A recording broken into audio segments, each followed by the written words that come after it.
આંતરરાષ્ટ્રીય ડ્રગ્સ દિવસ અંતર્ગત જાગૃતિ લાવવા એસઓજી દ્વારા નો ડ્રગ્સ અભિયાનની શરૂઆત કરવામાં આવી છે। ત્યારે 53 રિક્ષાઓમાં સ્ટીકર લગાડવામાં આવ્યા। એસઓજી દ્વારા ડ્રગ્સ જાગૃતિ અભિયાન હાથ ધરવામાં આવી રહ્યું છે। ત્યારે જાગૃતિ લાવવા સુરત પોલીસે નવતર પ્રયાસ હાથ ધર્યો છે। આંતરરાષ્ટ્રીય ડ્રગ્સ દિવસ અંતર્ગત જાગૃતિ લાવવા એસઓજી દ્વારા નો ડ્રગ્સ અભિયાન શરૂ કરવામાં આવ્યું છે। 53 રિક્ષાઓમાં સ્ટીકર લગાડવામાં આવ્યા છે। લોકોનું ધ્યાન ખેંચવા રિક્ષામાં ડ્રગ્સ વિરોધી બેનરો લગાડવામાં આવ્યા છે। ત્યારે ડ્રગ્સ બાબતે જાગૃતિ લાવવાના પ્રયાસો હાથ ધરવામાં આવ્યા છે અને ડ્રગ્સથી દૂર રહેવા લોકોને અપીલ કરવામાં આવી રહી છે। No drugs in Surat city અંતર્ગત જે પ્રમાણે જાગૃતિ ફેલાવવાનો પ્રયાસ હાથ ધરવામાં આવ્યો છે અને સુરતમાં આ રીતે રિક્ષાઓમાં જે સ્ટીકર લગાવીને જાગૃતિ ફેલાવવા માટેનો એક પ્રયાસ નવતર છે તે સુરત પોલીસ દ્વારા કરવાયો છે।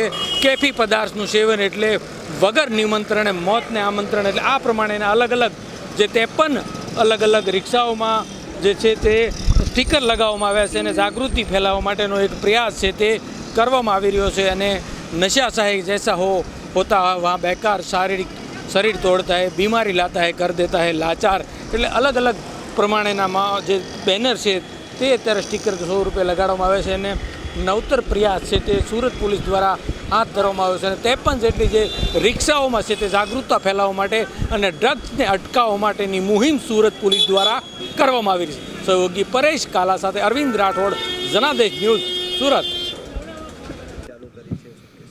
મુહિમ જે ચાલુ કરી છે એનો ઉદ્દેશ એ છે કે આવતીકાલે 26 જૂન છે, એન્ટી ડ્રગ્સ ડે છે અને એના આગલે દિવસે અમે આ મુહિમ ચાલુ કરી છે। તે પણ રિક્ષાઓની પાછળ નો ડ્રગ્સ ઇન સુરત સિટીના બેનરો અલગ અલગ લગાવવામાં આવે છે અને આ રિક્ષાઓ સમગ્ર સુરત સિટીમાં ફરતી હોય છે, એટલે એનામાં લોકજાગૃતિ, જનજાગૃતિ ફેલાય એના માટે આ મુહિમ ચાલુ કરી છે।